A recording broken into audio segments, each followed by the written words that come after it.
오늘은 3.1절입니다. 1919년 3월 1일 날 저희가 잘 알다시피 비폭력 만세운동이 일어났었죠.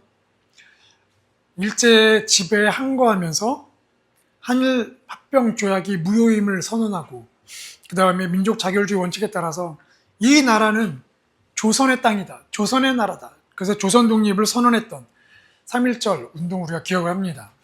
민족 대표 33명은 태화관이라는 곳에 모여서 독립선언서를 낭독했고, 일반 시민들은 우리가 알고 있는 탑골공원에 모여서 독립선언서를 낭독을 하고 곳곳에 태극기와 독립선언서를 뿌리면서 서울 시내를 돌면서 계속해서 조선 독립을 선포했죠. 이 운동을 생각해 보면 우리 민족의 조상들이 일제의 폭력적인 지배 아래서도 이 조선이라는 정체성을 잃지 않았던 것이 얼마나 감사한지 모르겠습니다. 한편으로는 우리 민족 안에는 내가 누군지라는 이 정체성에 대한 확고한 DNA가 참 강한 민족이다라는 생각이 듭니다. 얼마 전에 지하철에서 전도하는 분을 만났는데, 보통 이제 전도할 때 그 전도용 물품 휴지를 이렇게 들고 교회 다니세요, 교회 다니세요 하잖아요. 근데 이제 그분께서는 교회 다니세요 안 하고 예수 믿으세요, 예수 믿으세요 이렇게 전도를 하시더라고요. 그래서 제가 옆에 이렇게 지나가면서 저한테 예수 믿으세요 하길래 예, 믿고 있습니다. 아멘. 그러고 이제 지나갔습니다. 근데 그분께서 열심히 믿으세요 이렇게 하시더라고요. 제가 이제 그분을 이렇게 지나치고 오면서 요즘 이제 교회에 대해서 던져지는 질문들이 이제 오버랩이 되더라고요. 요즘 이제 교회에 대해서 공부를 하면서 던지게 되는 질문들, 생기는 질문들이 있습니다. 왜 예수를 믿는 걸까? 왜 그리스도인이 되려고 하는 걸까? 여러분은 왜 예수를 믿으려고 하십니까? 왜 그리스도인이 되려고 하십니까? 우리가 흔히 사람들 사이에서는 예수 믿는다는 말보다 이제 교회 다닌다는 표현을 쓰잖아요. 저 교회 다닙니다. 교회 다닙니다. 아마 저 상대방이 쉽게 이해할 수 있도록 교회라는 표현을 이제 우리가 쓰기도 하고, 또 어떤 때는 중립적인 의미에서 교회 다닌다는 말을 쓰기도 합니다. 그래서 우리에게는 이제 교회 다닌다는 말이 익숙하기 때문에 교회 가서 예배 드려요, 교회 가서 설교 드려요, 뭐 교회 헌금을 해요, 교회 가서 소그룹 모임해요 이렇게 말을 쓰죠. 그런데 우리가 만약에 교회를 다닌다는 이 말을 바꿔서 예수를 믿는다라고 말을 하면 조금 이제 의미가, 무게감이 조금 달라지죠. 내가 예수 믿기 때문에 일요일날 교회 갑니다. 내가 예수 믿기 때문에 예배합니다. 예수 믿기 때문에 설교를 듣고요. 예수 믿기 때문에 내가 헌금도 합니다. 예수 믿기 때문에 소그룹 모임합니다. 이러면 약간 느낌이 조금 달라지기 시작합니다. 그러니까 예수 믿는다라는 말은 그냥 단순히 물리적인 공간에 교회 공간을 간다는 그 의미를 좀 넘어서서 내 정체성을 드러내기 때문이죠. 그래서 이 두 개의 표현을 좀 나눠보자면, 교회 다닌다는 말은 좀 소속감에 대한 부분이고요. 예수를 믿는다는 건 나의 어떤 나됨을 좀 의미하는, 나의 관계성을 의미하는 거죠. 오늘 본문을 보면 바로 이런 의미들의 차이점이 좀 나타나고 있습니다. 우리 민족들이 그렇게 붙잡으려고 했던 이 조선인이라는 정체성, 우리가 그렇게 붙잡으려고 하는 그리스도인이라는 정체성, 하나님의 자녀라는 것이 과연 무엇일까? 오늘 본문의 이야기는 사단에게 시험 받으신 내용이잖아요. 세 가지 시험. 아주 유명한 이야기입니다. 이 세 가지 시험에 대한 내용은 다음 주에 볼 거고요. 세 가지 시험 이전에 하나님께서 이 세 가지 시험을 통해서 우리에게 전하고자 하는 첫 번째 메시지가 뭘까? 그것을 좀 보려고 합니다. 우리 1절 말씀, 마태복음 4장 1절 말씀을 같이 읽겠습니다. 시작! 그때 예수께서 시험하러 광야로 가사. 네, 여러분 보세요. 예수께서 성령에 이끌려 마귀를 시험하러 광야로 가사. 맞나요? 마귀를 시험하러. 사실은 잘못된 구절입니다. 원래 성경 구절은 이 구절이에요. 다시 한번 읽어볼게요. 시작. 그때 예수께서 성령에 이끌려 마귀에게 시험을 받으러 광야로 가사. 이게 성경 구절, 원래 성경 구절입니다. 마귀에게 시험을 받으러 광야로 가셨대요. 뭔가 좀 다르지 않습니까? 예수님이 마귀를 시험하면 시험했지 왜 마귀에게 시험을 당할까요? 감히 피조물인 사탄이 하나님의 아들을 어떻게 시험할 수 있을까요? 어떻게 보면 이 구절을 읽을 때에 정말 예수님이 하나님의 아들이고 전능하신 분이라고 생각이 든다면 시험을 받는다? 약간 좀 아리송하죠. 시험을 받는다. 예수님이 마귀를 시험할 수 있겠지만 시험을 받는다? 요즘 중학생들 수업 시간에 특이한 광경 몇 가지가 있는데 그 중에 하나가 이런 겁니다. 수업 시간 아이들에게 이제 크롬북을 나눠줘요. 그럼 이제 크롬북을 펼치고 선생님이 숙제를 내면 이제 거기서 타이핑을 하고 검색해서 이제 수업을 듣는 건데, 이 아이들이 크롬북을 펼쳐두고 거기에 챗GPT를 딱 켜놔요. 그 선생님이 이제 수업 시간에 쭉 얘기를 하면 그 내용을 타이핑해서 챗GPT 돌려요. 야, 그 선생님 지금 이거 말하고 있는데 맞아? 챗GPT에게 물어보는 겁니다. 행여나 선생님이 말 실수를 하게 되는 내용들이 챗GPT 들어가게 되면 아니요, 틀렸습니다. 챗GPT가 정정해 주잖아요. 그럼 학생들이 손을 들고 얘기하는 거, 선생님 그거 틀리셨는데요? 지금 챗GPT 돌려보니까 선생님 그거 틀렸다고 나오는데요? 이런 일들이 수업 시간에 나타난다고 하더라고요. 사실 그렇죠. 챗GPT가 어떤 선생님보다 훨씬 더 많은 지식을 갖고 있죠. 논리적으로 설명할 수 있겠죠. 그런데 이 장면을 보면서 야, 이 학생들, 중학생들 뭐 생각이 없는 어쩜 뭐 버릇없는 행동이라고 말할 수 있겠지만 한편으로는 챗GPT를 선생님보다 더 신뢰하고 있는 그 모습들을 보면서 조금 여러 생각들이 들게 되더라고요. 그러면 사단이 예수님보다 더 똑똑해서 예수님을 시험하는 걸까요? 그건 아닐 겁니다. 사단도 피조물이기 때문에 예수님보다 똑똑할 수 없죠. 그런데 왜 사단이 예수님을 시험했을까? 정확히 말하면 사단이 예수님을 시험하는 것은 하나님께서 허락하셨기 때문입니다. 다시 말씀드리면 하나님께서 사단의 시험을 허락하셨다는 거예요.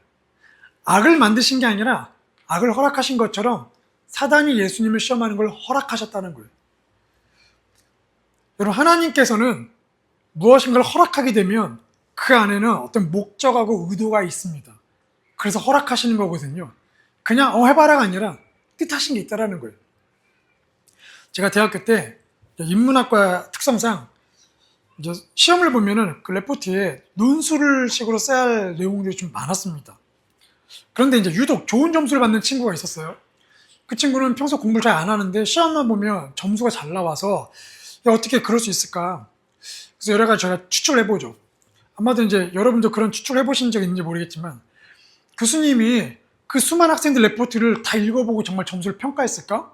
그래서 여러 추측이 있죠. 아마도 선풍기를 틀어놓고 레포트를 쭉 날려서 거기에 이제 글밥이 많으면 그만큼 볼펜 잉크가 많이 묻었기 때문에 무거워서 덜 날아갈 것이다. 그래서 멀리 날아간 건 그만큼 덜 썼으니까 그렇게 따라서 덜 날아간 것부터 A, B, C들이 나눴을 것이라는 추측을 하잖아요. 실제로 그 친구가 굉장히 많은 양을 쓰긴 합니다. 그래서 점수를 잘 묻나? 또 그 친구가 글씨가 깔끔해요. 깔끔하니까 교수님이 보기 편해서 점수를 줬나? 그래서 여러 가지 궁금증이 있었죠. 어느 날 이제 그 친구에 제가 물어봅니다. 야, 너는 어떻게 이렇게 시험을 잘 보냐? 공부도 안 하는데? 근데 그 친구가 어떻게 보면 재수가 없을 수 있는 황당한 말을 합니다. 자기는 시험 문제가 나오면 그 문제를 본 순간 그걸 출제한 교수님의 출제 의도가 읽혀진대요.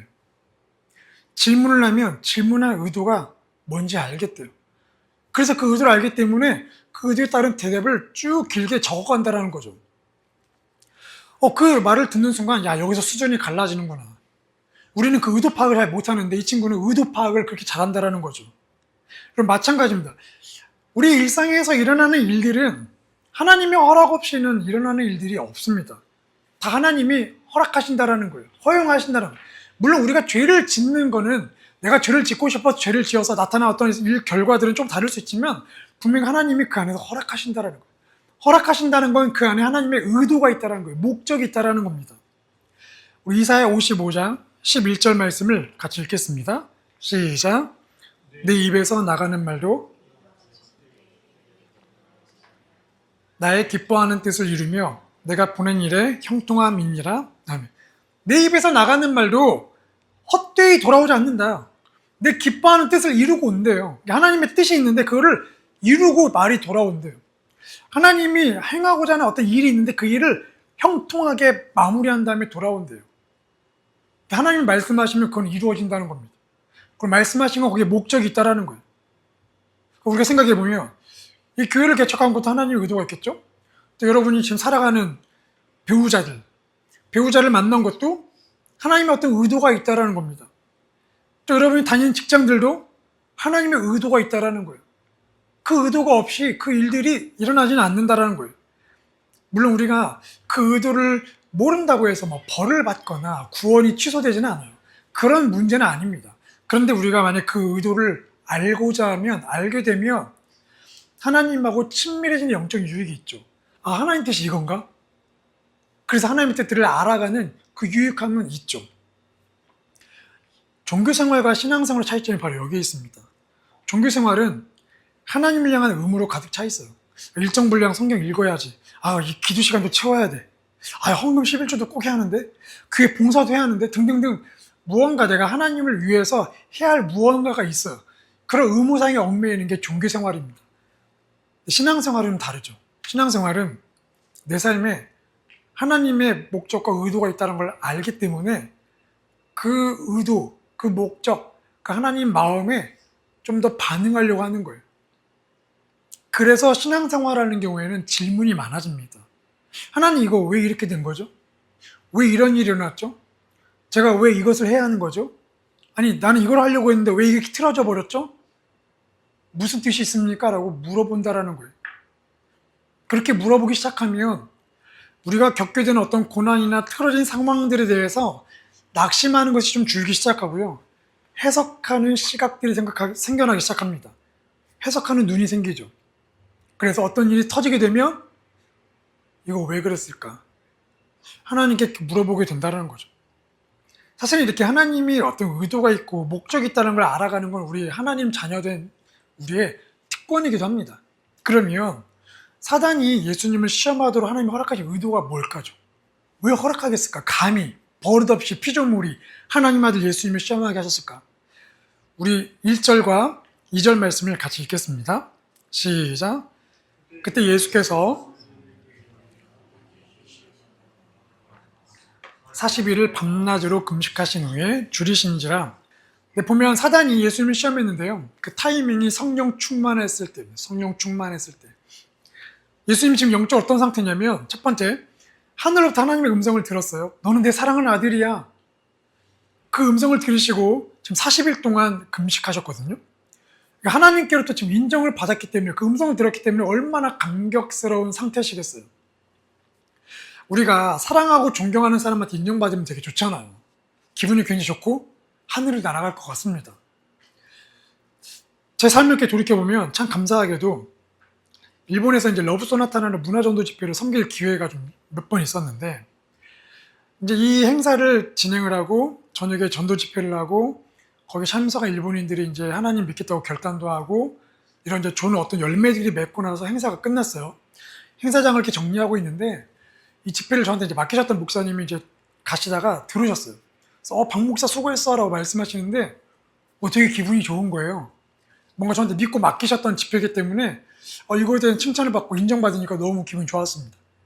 또 이게 이제 방송으로 송출하는 거기 때문에 방송국과 같이 이제 이걸 하거든요. 그 방송국 전체를 담당하는 또 국장님 나오셔서 목사님 너무 수고했습니다. 목사님 너무 잘하셨어요. 이렇게 인사하시는데 되게 기분이 좋은 거예요. 저는 방송국 직원이 아니거든요. 목사이기 때문에 그 방송을 진행하는데 얼마나 서툴렀겠습니까? 그런데 이제 그분이 그 모든 서툴렀던 거 다 언급하지 않고 그냥 이걸 했다는 자체만으로 칭찬하시니까 제가 너무 기분이 좋아서 다음 집회 때 더 잘 섬기고 싶다. 이런 마음이 올라오더라고요. 그러니까 예수님도 하늘에 계신 하나님 아버지로부터 인정을 받았기 때문에 얼마나 큰 감격 가운데 있으셨겠어요. 지금 기분이 최고적인 상태죠. 물론 40일 금식을 하셨지만 그 기쁜 상태에서 지금 금식을 하신 거잖아요. 또 한 가지는 40일 금식 기도를 마치신 후라는 겁니다. 우리가 창세기, 출애굽기, 신명기, 민수기 읽어봤지만 모세가 40일 동안 시내산에서 하나님과 교제하잖아요. 그리고 40일 뒤에 내려왔을 때에 이스라엘 백성들이 모세를 보고 막 두려워합니다. 왜냐면 모세 얼굴에 막 빛이 났대요. 하나님하고 교제하고 나니까 그 친밀함 때문에 빛이 환하게 돼서, 그래서 모세가 수건으로 이렇게 얼굴을 가릴 정도잖아요. 그러면 하물며 하나님과 40일 동안 금식하며 교제하신 예수님은 어떻게 했습니까? 성령 충만하시죠. 영적으로 아주 충만한 상태입니다. 그러면 지금 영적으로 충만한 상태인 예수님이잖아요. 그럼 사단의 입장에서 예수님을 유혹하려면, 시험하려면 사실 이때를 피해야 하는 게 아닌가요? 우리가 막 최고로 몸 상태가 좋은 사람한테 막 싸우자고 도전하는 사람 없잖아요. 보통 싸우고 싶어도 그때 상황은 피하죠. 이 사람이 조금 약해지고 근육이 빠지고 좀 허술한 팀이 보이면 그때 우리가 싸우러 가지, 최고의 컨디션일 때는 도전하지 않습니다. 그런데 역설적이게도 사단은 예수님을 시험하죠. 최고 상태 예수님께 당당하게 나아가서 예수님을 시험합니다. 우리가 이걸 보면서 우리가 볼 수 있는 게 한 가지, 가장 의기양양할 때에 사실은 그때가 가장 취약한 상태가 될 수 있다는 거죠. 이카루스 증후군이라는, 이카루스 컴플렉스라는 단어가 있습니다. 그리스 신화에 나오는 이카루스에 대한 이야기인데요. 이카루스가 아버지와 함께 크레타라는 섬에 미궁에 갇혔습니다. 여기를 어떻게 빠져나가야 하나. 근데 이제 아버지 다이달로스가 새의 깃털과 밀랍을 이용해서 날개를 만들어요. 그래서 그 날개를 달고 두 사람이 탈출을 하게 됩니다. 그런데 이제 아버지께서 이카루스에게 말을 해요. 야, 너 너무 높이 날면 태양 열로 인해서 밀랍이 녹아버린다. 그래서 경고를 하거든요. 근데 인간의 심리라는 게 참 역설적이죠. 하지 말라면 그렇게 하고 싶은 거. 이카루스가 날기 시작했는데 이 높이 날아가는 마음, 이 기쁨에 도취된 나머지 정말 하늘 높이 올라갑니다. 그래서 결국 올라가다가 태양열에 밀랍이 녹으면서 날개가 부러지고 추락해서 죽게 되죠. 추락은 약해서가 아니라 가장 강하다고 느끼는 순간 시작된다는 거예요. 성공의 경험이 많아질 때, 내 확신이 많아지기 시작하면 그때부터 우리는 스스로를 과신하게도 맹신하게 되고 경계를 늦추게 되고 나를 향한 객관화가 사라지기 시작하는 거죠. 그러면서 무리한 결정 가운데에 추락해버린다는 겁니다. 우리가 그런 경험들 있잖아요. 어떤 집회를 참석하고 뭐 수련회를 가거나 그러면 은혜를 정말 많이 받고 옵니다. 충만하게 받고 오죠. 그리고 기도회 끝나고 나오죠.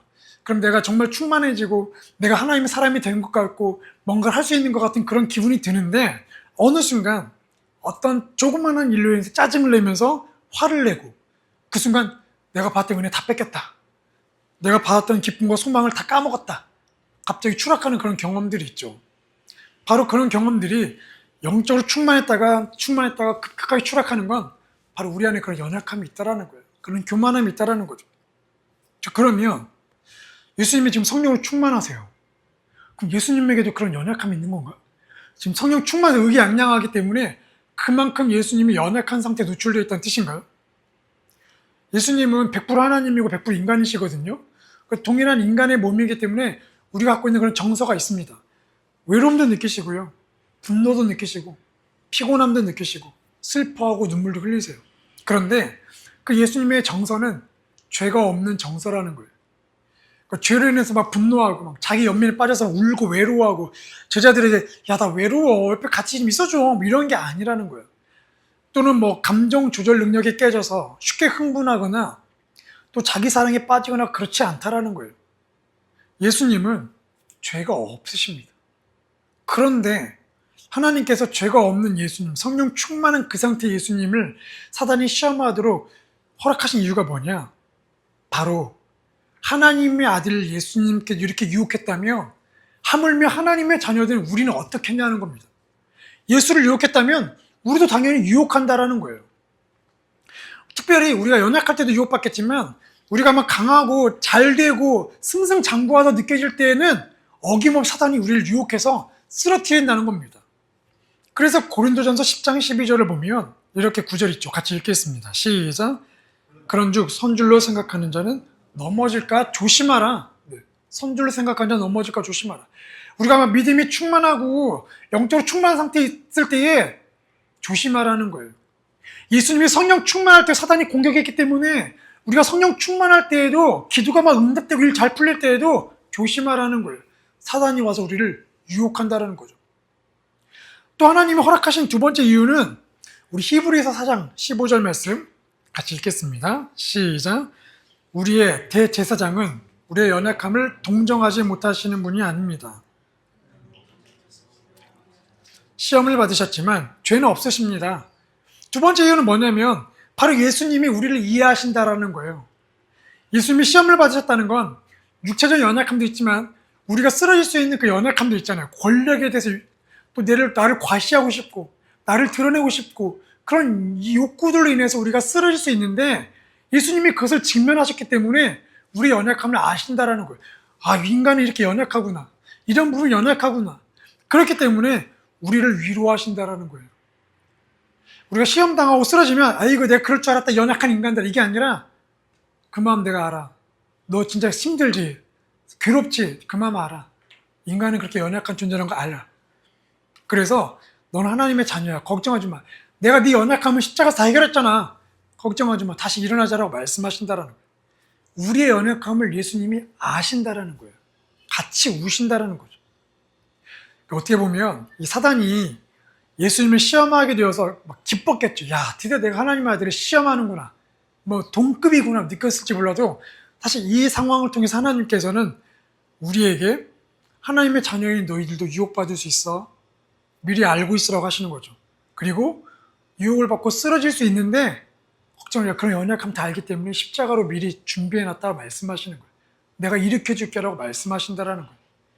이런 하나님의 의도가 예수님의 시험에는 숨겨져 있다는 거죠. 그리고 그 의도가 더 빛을 발하기 시작합니다. 우리 3절 말씀을 같이 읽겠습니다. 시작. 시험하는 자가 예수께 나와서 이르되 떡덩이가 되게 하라. 세 번째 보면 사단은 하나님의 자녀됨으로 유혹을 해요. 어쩌면 이게 사실 제일 강력한 유혹이죠. 내가 만일 하나님의 아들이라면. 사단이 지금 예수님의 정체성을 흔들고 있습니다. 너 진짜 하나님의 아들 맞아? 진짜? 더 놀라운 건 여러분, 이 땅에 존재하는 모든 피조물 가운데에 예수님이 하나님의 아들이라는 것을 가장 정확하게 알고 있는 존재가 누굴까요? 사탄입니다. 사탄은 예수님이 하나님의 아들이라는 걸 누구보다 잘 알아요.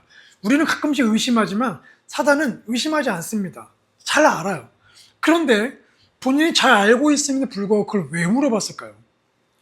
예수님이 인간의 몸을 입고 오셔가지고 그 외모 때문에 잠깐 헷갈렸을까요? 그건 아니겠죠.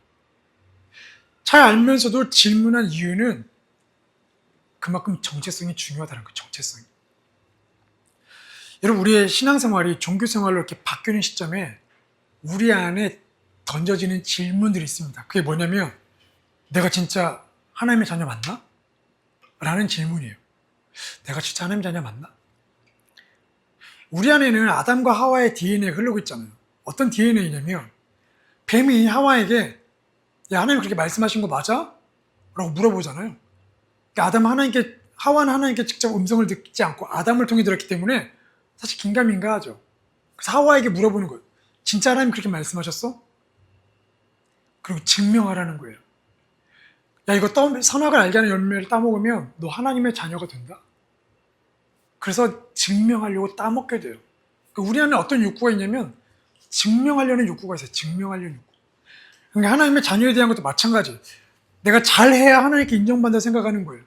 기도도 잘해야 할 것 같고 열심히 해야 할 것 같고 성경도 꾸준히 읽어야 할 것 같고 읽다가 빼먹게 되면 막 찝찝하고 뭔가 이렇게 하나님 관계에서 뭔가 틀어진 것 같고 그런 마음들이 자꾸 일어나는 이유는 우리 안에 내가 하나님 자녀라는 걸 증명하고자 하는 욕구가 계속 움직이고 꿈틀거리고 있다는 거예요. 그래서 우리가 주변에도 그런 얘기 하잖아요. 신앙생활 정말 잘하시네요. 칭찬하잖아요. 그 칭찬하면서 와 진짜 하나님의 자녀네요. 어쩌면 신앙생활, 어떤 성경을 읽고 기도를 하고 무엇인가를 열심히 한다는 이 기준이 하나님의 자녀가 된다라는 기준을 우리가 이렇게 똑같이 생각한다라는 거죠. 그렇게 판단하는 경우가 있다는 겁니다. 이 말은 반대로 돌이켜보면 기도를 못할 때 죄책감이 막 들고 어떤 상황이 해결되지 않을 때에 막막해질 때에 우리 안에 내가 진짜 하나님 자녀가 맞나? 어떤 고통의 상황이 있어서 계속 기도를 하는데 해결되지 않아요. 정말 하나님이 살아계신 거 맞나? 내가 구원받은 자녀인 거 맞나? 하나님의 자녀라면 이런 게 해결되어야 하는데 해결되지 않으니까 의심이 들기 시작하는 거예요. 그래서 어떤 조건과 자격들이 내가 맞지 않으며 내가 하나님의 자녀로 부족하다고 스스로 판단할 때가 있다는 겁니다. 이게 바로 사단의 전략이라는 거예요. 하나님의 자녀라는 거 너 증명해봐. 지금 네가 하나님 자녀 사는 거 맞냐? 네 행동을 봐. 맞냐? 라고 자꾸 질문을 던진다는 거예요. 근데 여러분, 우리가 자녀의 관계를 한번 돌이켜보면 그 자녀가 실수를 했어요. 그리고 그 실수가 너무 커서 사기꾼을 만나서 집 전 재산 날려버렸습니다. 그 순간 여러분들이 그 자녀를 보면서 엄청 욕을 해대고 족보에서 이름을 파버리자, 지워버리자, 너 더 이상 내 아들 아니야 라고 이렇게 말하고 싶은 욕구가 사실 크지만 행동으로 옮기지는 않죠. 왜냐하면 내 자녀이기 때문에 그렇습니다. 또 반대로 우리가 그렇게 부모의 속을 썩힌다고 해도 부모가 우리를 향해서 야 너는 지금 나이가 몇 살인데 너는 자녀도 키우고 있는데 철을 아이고 아직까지 철도 안 들었구나 그러면서 부모님이 우리 이름을 족보에서 빼지도 않으세요. 그런 일은 일어나지 않습니다. 또 혹시 여러분 자녀를 볼 때에 자녀들이 내가 아빠 엄마의 자녀라는 걸 증명하기 위해서 열심히 살아가는 걸 본 적 있으십니까? 난 아빠의 자녀이기 때문에 증명해내겠어. 그래서 뭐 공부를 열심히 하거나 성적을 내거나 1등을 하거나 좋은 곳에 취업하거나 그런 자녀를 본 적 있으십니까? 만약에 자녀가 자녀됨을 증명하기 위해서 그렇게 살아간다 하는 순간 그건 사실 부모와 자녀 관계 아니고요. 주인과 종의 관계가 돼버리는 거죠. 왜 주인과 종의 관계는 회사에서 일하는 직장 상사와 이런 관계들은 내 능력을 증명해내야 합니다. 내 존재를 드러내야 돼요. 그래야 그 자리를 유지하거나 적어도 진급할 수 있기 때문이죠. 승진할 수 있기 때문입니다. 이게 증명해내야 하는 자리인 거예요. 그런데 부모와 자녀 관계는 그렇지 않다라는 거예요. 만일 너가 내 자녀라 한다면 너는 이러면 안 되지. 뭐 자녀들이 아빠 엄마가 내 아빠 엄마라면 이러면 안 되죠 라고 조건을 달거나 증명하라 요구하지 않는다라는 거예요. 부모와 자녀 관계는 증명해야 하는 관계가 아니고요. 어떤 상황에도 흔들리지 않는 가장 견고한 관계입니다. 그러니까 부모가 자녀를 위해서 죽잖아요. 사단의 질문을 통해서 하나님이 그렇게 말씀하시는 거예요. 만약 너가 하나님의 자녀라면 증명해봐라고 사단은 이야기하지만 하나님은 야야 그 전제 조건 이미 틀렸어. 증명하는 관계가 아니야. 우리의 관계는 증명의 관계가 아니라 우리의 관계는 확신의 관계야. 하나님과 우리가 자녀 관계가 된 것은 우리가 하나님의 자녀가 된 건 어떤 걸 증명하거나 완수했기 때문이 아니라는 거예요. 그래서 하나님 우리에게 계속 말씀하십니다. 나의 자녀됨을 증명하지 말고 그냥 그 관계를 누려라. 그 관계를 누려라. 여러분 꼭 기억하십시오. 우리를 향한 하나님의 사랑은요. 우리가 증명해내고 어떤 자격을 충족시키는 그런 게 아니라 관계로 이어지는 거예요. 관계로. 예수님이 하신 말씀 보세요. 너는 내 사랑하는 아들이라고 말씀하실 때 거기에 조건이 붙습니까? 그렇지 않다라는 거예요. 야, 너 세례 받으러 왔지? 세례 받아. 그럼 너는 내 하나님 아들. 이렇지 않다라는 거예요. 너 가서 기적 베풀어. 그러면 내 아들이야. 이렇게 말씀하지 않는다라는 거예요. 그 어떤 것도 하지 않았는데 이미 하나님의 아들인 거예요. 그걸 누리라는 겁니다. 그래서 여러분 사단이 혹시 우리 안에서 하나님의 자녀라는 걸 자꾸 증명하러 한다면 여러분 이 성경 구절 보면서 이 성경 구절을 보여주고 호통을 치십시오. 이 성경 구절 요한복음 15장 16절 같이 읽겠습니다. 시작.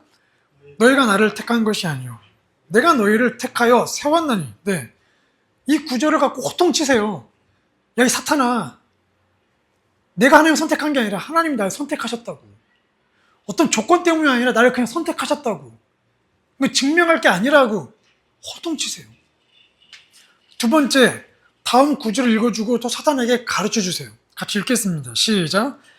내가 확신하노니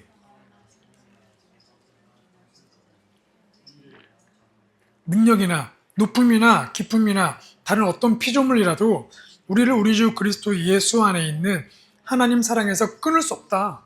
또 가르쳐주세요. 이 관계는 하나님이 먼저 주셨고 증명할 필요가 없어. 또 이 관계는 끊어지지가 않아. 내가 죄를 짓고 실수가 넘어져 이 관계가 끊어지지 않아. 금이 가지 않아. 똑바로 알아라, 사탄아. 가르쳐주는 거야, 가르쳐줘.